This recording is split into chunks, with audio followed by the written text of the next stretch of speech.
Hello and welcome back. It's been significantly longer than I expected between these videos, but it suddenly was a lot later in the year than I'd realised, and yeah, there was a lot of outdoor stuff still to do. But that's basically taken care of now, so I can get back to doing some railway. As you can see, we have made some progress. I haven't been sitting completely idle. Now, for the moment, we're just going to ignore these three turnouts here. They're just sitting here loose, and we'll cover those in a bit. But you can see that I've got the caulk down across the non-scenic area and the storage sidings on this board. This board is actually the west end of the layout. So this edge here, if we can point in the right direction, that's the north. So it's kind of north to the top of the screen, and then yeah, over here is the west. Yeah, north, east. So, yeah, west. So this is the western board. So the station will sit somewhere up to about here, and then extend off towards the east, with the other platform sitting in here. And then this is the crossover within the platform area. This turnout then provides access to the goods loop,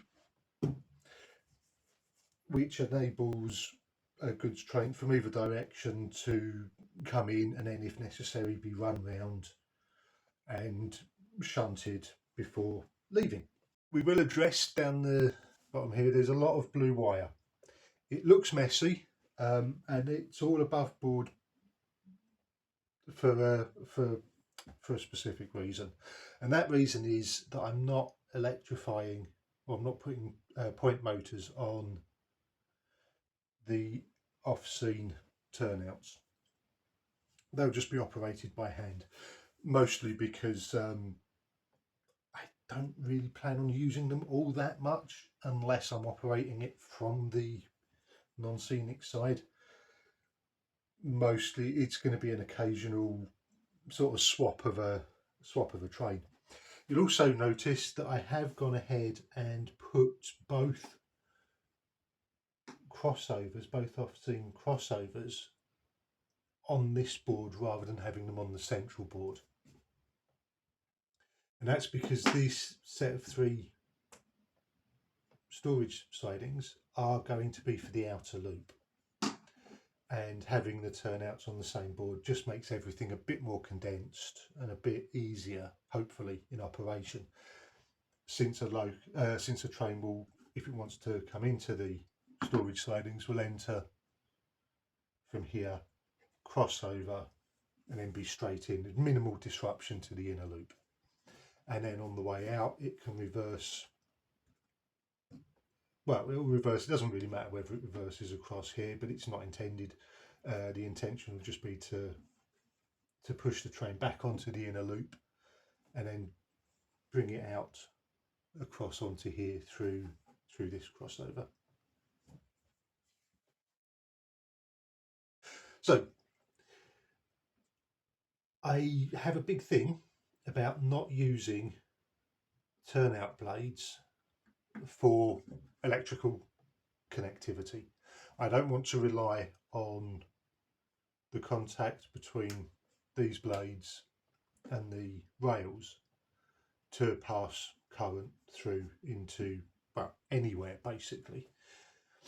So on the scenic side with these turnouts, let me see if I can find a, there we go, let's get one a bit better. On the scenic boards, I'm using Electrofrog, so that's really not an issue because I'm going to be feeding the frog anyway, and then you can isolate across there, and you just have, well, you have both switch blades and then the rails through here and onto the exit of the frog. They will always be the same polarity. And that is what I have done with this wiring. That is what I have done to these Insul Frog turnouts.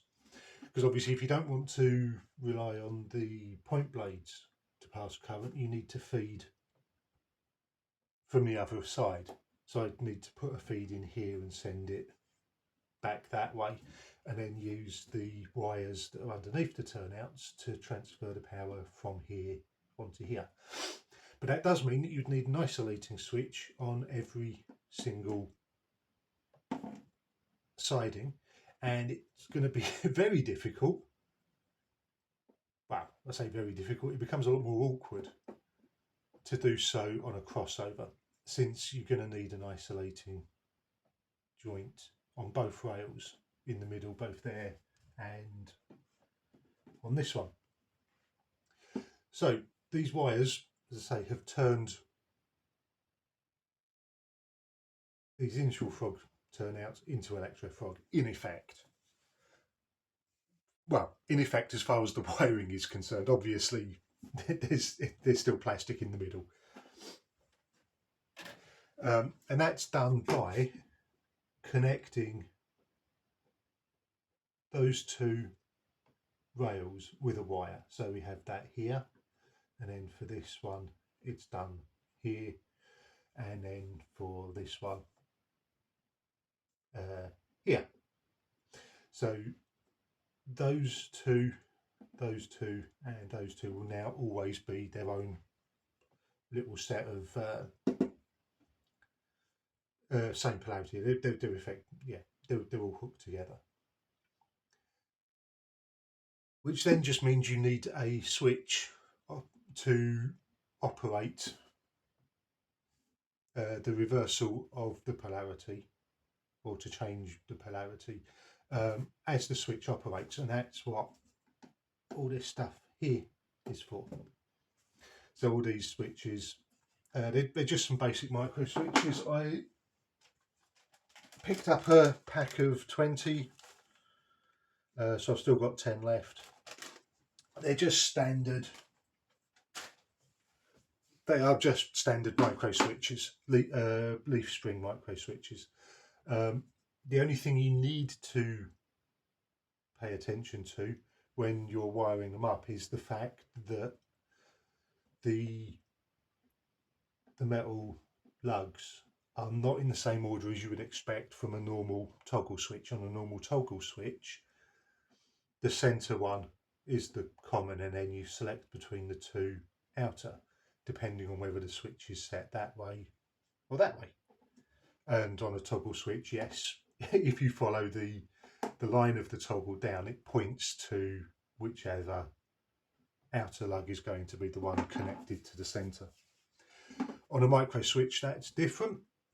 The one right up by the pivot point for the lever, that is your output, and then the other two are the two inputs that it's selected between. So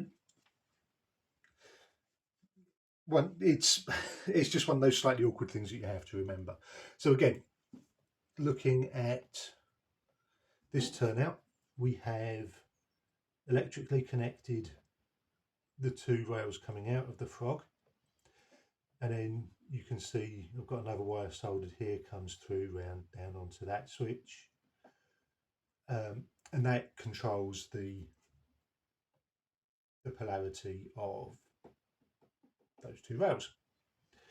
And then we have that feed comes through, that is from this rail, so the middle one is being done from this rail, and the outer one is being done from the, well, it's going to be the inner rail, but it's dependent upon, but that inner rail is dependent upon the way that the switch prior to it is set. So working from this end, with the turnout set for straight ahead, this rail, the power from this rail is being passed into here, which by going up and round and back connects to that side. So we're passing from there to there, and then since this is wired into that input and background to here, that becomes this rail input for this switch, and then the same thing, the output from that one is fed into the input for this rail, as well as being connected to that rail. So if I change that turnout and make it curved, these are now being fed this set of power, which means this switch is now being fed this rail's power to both. So it doesn't actually matter which way you set that, it's always isolated from there across.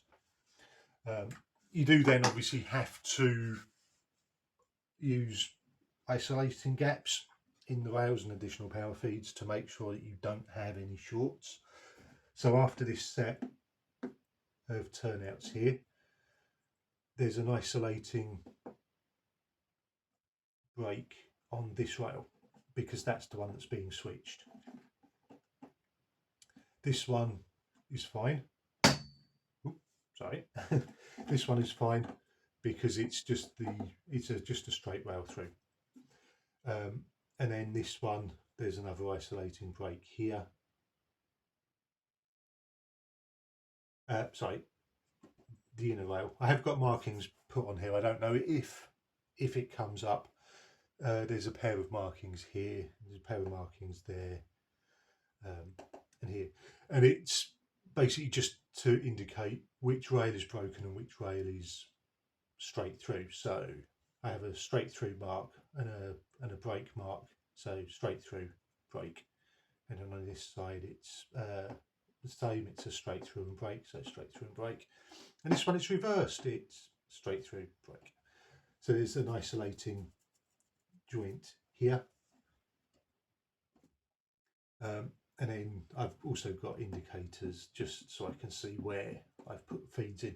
They're more for the planning stage, just so I can make sure that I am putting things into the right place. And that's one of the big advantages of having painted the boards a light colour. Now I hadn't specifically chosen white.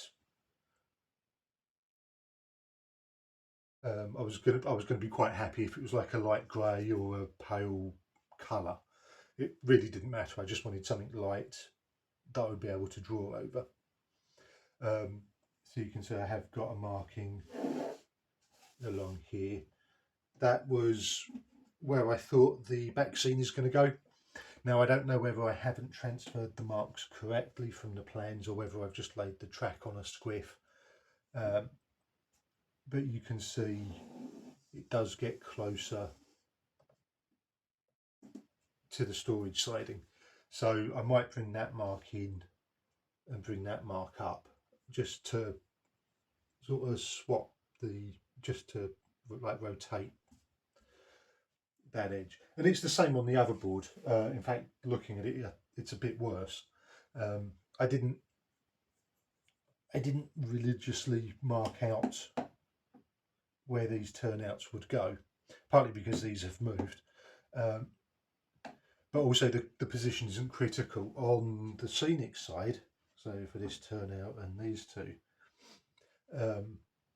the position is pretty critical, because if I move them too much, either rotate or translate, well done. Go back together. The connecting sections for the rail may not work. It may require a much tighter radius. It may stop being a curve and become an S. There's all sorts of things that can go wrong. So I've been much more fastidious with the positioning of the scenic turnouts. Right, where were we up to? Yes, so that's the wiring for these switches, and it's all above board because, as I say, I'm not putting point motors on them initially.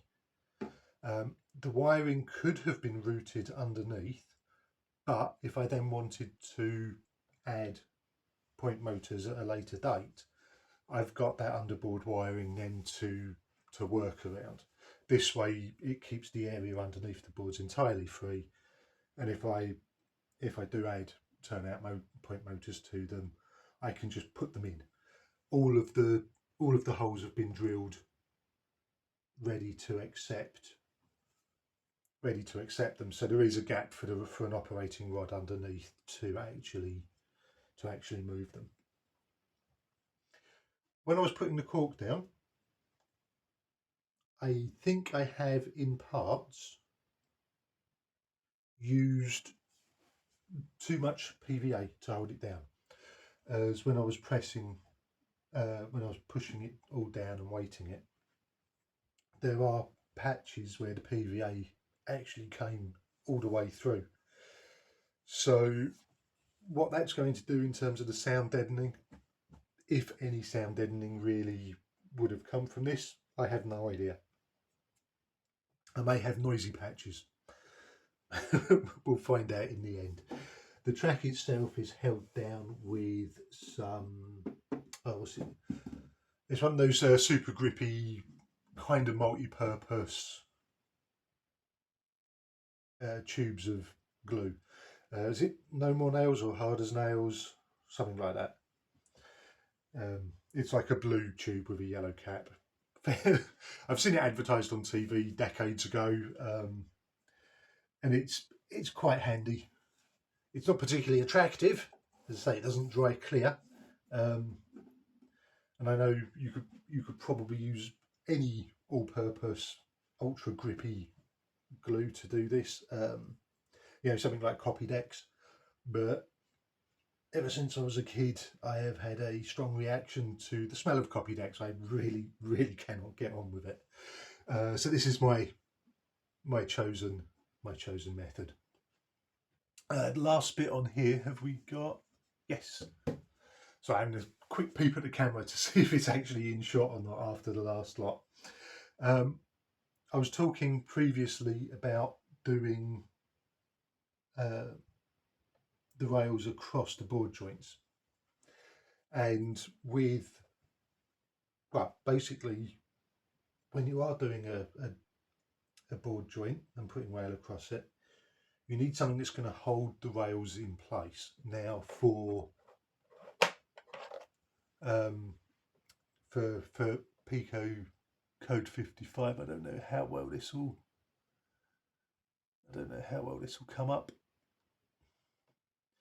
but about a third of the rail is actually buried inside of the sleepers itself, so you're not relying on any cosmetic chairs or anything to hold the rails in position, and that's usually the biggest problem if you just want to lay track across a joint that's going to be where the boards are going to be taken apart and reassembled. If you are, as you would on, say, set track, don't know if you have any to hand, nope.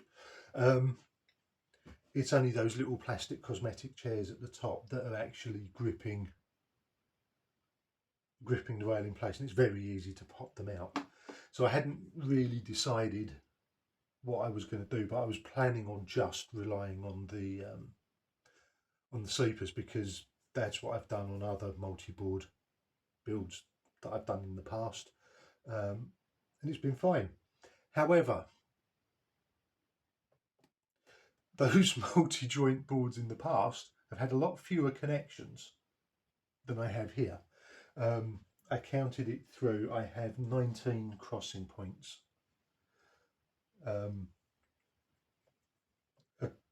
the two joints, so 3 boards, 2 joints in the middle.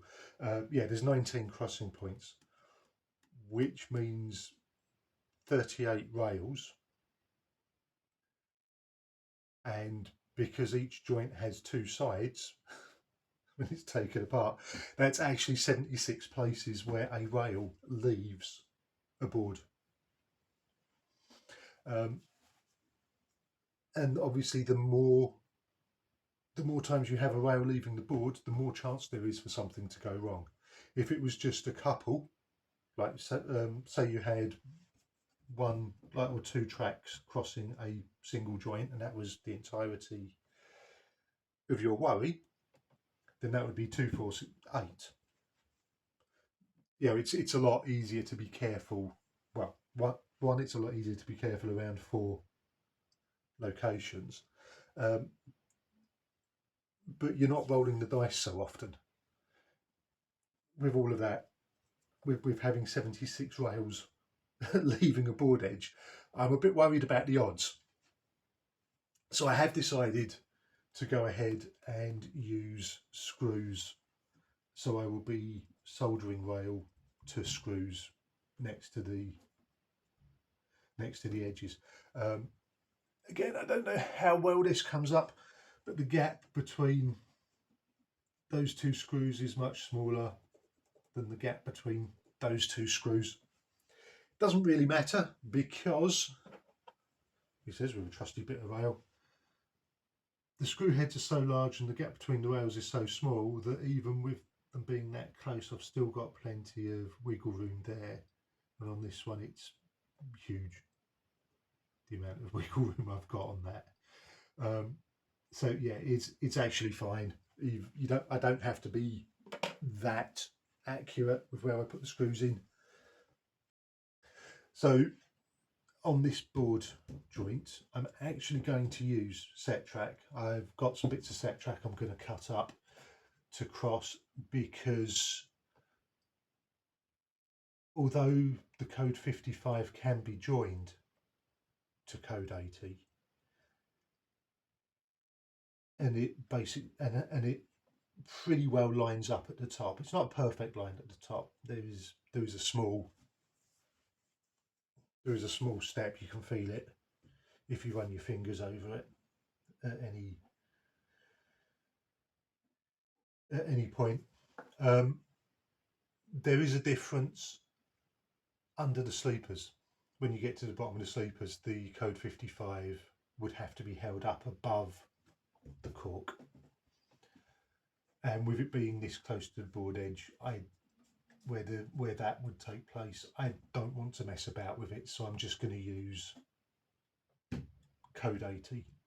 So as I say, I'm cutting up some set track to go across there. The board joint at the other end of the layout, so on the eastern end where the 3 storage sidings come in and it all disappears off that way, there's a much bigger gap because I don't have the crossover. So the transition from code 80 to code 55, there's room for it to gradually blend down and get a good fixing in here before the screws. So that will be fine. Like that's going to be code 55 up the other end. But as I say, this end I'm going to use set track to bridge that gap. Right, so that's pretty much it for all the off-scene stuff that I've actually done, which brings me on to the on-scene stuff, which is yet to come. So I have stuck down the cork here for the turnouts, at least the main piece of cork. For this turnout, I am going to need some infill to go under this curved road. But this one was a nice simple one, as it's just a straight crossover. If we slide this back, again, I hope it comes up, but there is a small cross that I've placed here and another cross that I've placed here. And those were my locating points for the centre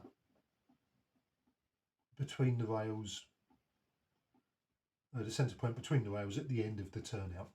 As this was a crossover, I felt I only needed to mark there and there, because that way when the 2 turnouts are connected together, the other ends are going to be in the right place. It's like these are the bits that matter. And this is where the track planning software really came into its own, because you can go into the settings and swap between imperial and metric measurement systems. So whilst I do all my planning in imperial, when it comes to measuring, rulers and everything, tape measures, the finest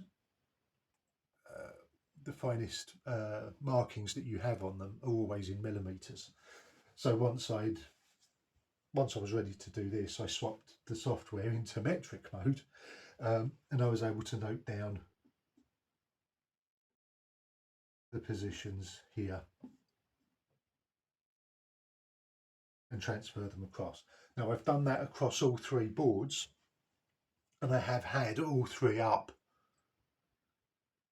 connected together, and I have laid all the turnouts out onto the 3 boards and then got down and had a good look through them just to make sure that it was all going to line up properly. Again, it's not about whether the plan works, it's about whether I've transferred the plan correctly to the boards, and I have. I'm really happy about that. Because I did the markings out on each boards individually, so it was a bit, I don't know if it's gonna, putting the 3 together and then second turn and looking at them and going, can I visualize a rail bend between those and around there? And yeah, that was a good moment. The other thing I did was mark the crossing points for each rail on the edges. Now I did this actually before. I did it on the 2 end boards, and then when I connected the boards together, I then transferred the marks across onto the middle board, and I put the important marking is actually where the line leaves the board. The arrows indicate approximate direction of track, and they are approximate. I'm not wedded to them. After that, again, hopefully it comes out that you can see some horribly wiggly lines that I've drawn, and that was to sort of sketch in. I just grabbed a pencil and sort of sketched the rails in, just to get a rough idea as to where it was going, which will be important when it comes to laying the track, because I'm going to be using this foam stuff. I need to be able to effectively pre-bend all the track before laying. Usually, if you were going to be pinning the track down while it glued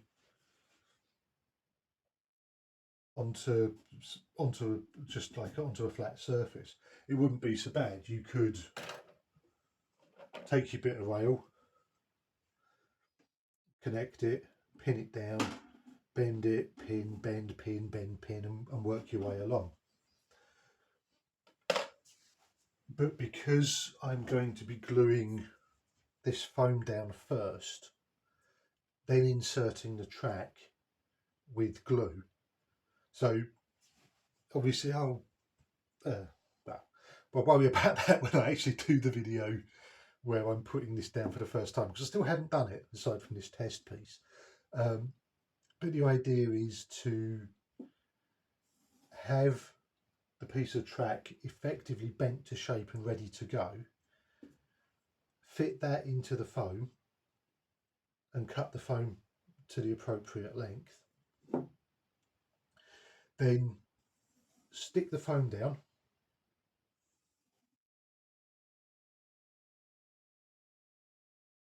and then put glue into the top of the foam and push the track into it and connect it up that way. That's the plan. I don't know how well it's going to work. I don't know whether I'll need to bend the track first and then glue, obviously I'm going to bend the track first. I don't know if I'm going to end up gluing the track into the foam first and then gluing it all down. It might have to go that way, but I have started pre-bending some of the track, so it's not perfect yet, because I need to get the position of the turnouts fixed, like you would anyway. I'll cut a small straight section of track to fill in across here, we'll put that in. I'll put the turnout down, I'll get the holes drilled ready to accept the turnout motor. I'll connect a dropper to the frog, drill the hole and feed that wire through. I'll get that all stuck down, and then it will come onto this one. I have, as I say, I have pre-bent. So if I can get this connected, there we go. It's approximately right. It's not there yet.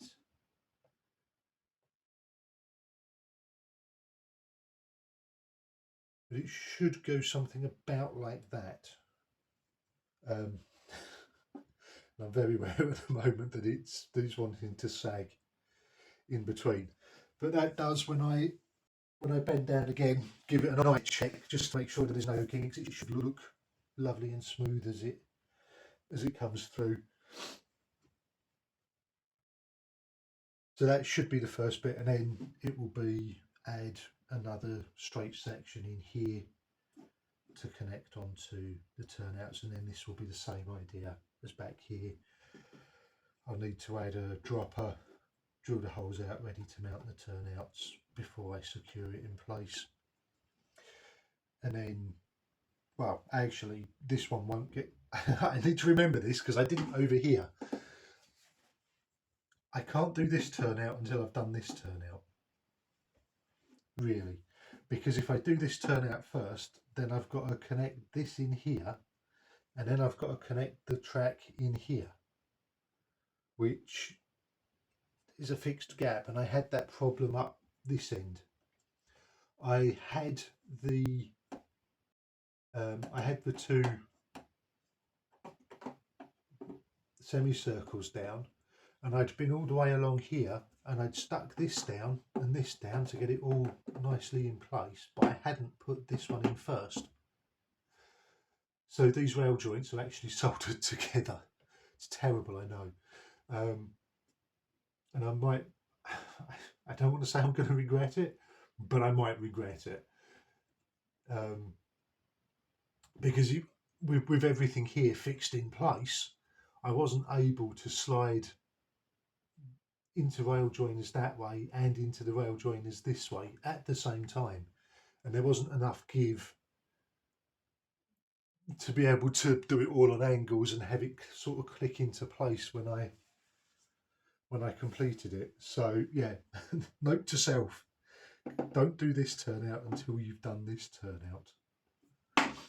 So I'll get this bit down and lined up, and then I'll use the gauges and get this track in as well, and then do this turnout first. Then I can fill in that piece of track, add this turnout, and then worry about the track that's leaving the board, because I will need to add a bit more cork, so I'll be wanting to get the two boards up and joined together. It's what I did here. I left some cork overhang, and then when I pushed the two boards together, I was able to glue it down on this side and then just run a knife through the gap. And that's the plan for on here as well. I'll be using cork at the crossing points because that's going to be a lot more stable than this squishy foam will be. And then I'll pop so there'll be cork from, I might even go from here. There's no real reason to have a tiny short bit of foam. And then track, I'll probably run these, just looking at it, I'll probably run those with cork all the way along.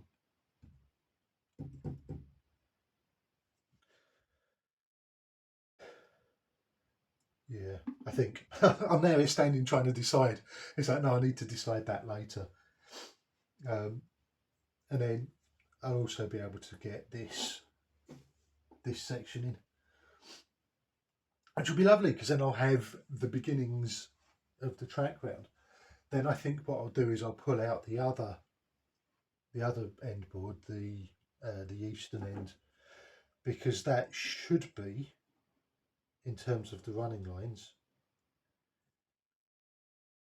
it should be a quicker job than this board because there's only a single crossover. At the other end, the track comes in and round. There's a turntable here, so I've just got sort of like a little few stubs of track along that edge to connect, and the rest of it's just some fairly simple flowing stuff, and hopefully it will go easier. I'm kind of thinking I'm going to use this as the test piece because that's a smaller section to deal with, and therefore hopefully easier. So anyway, that's it for this bit. We shall catch you next time.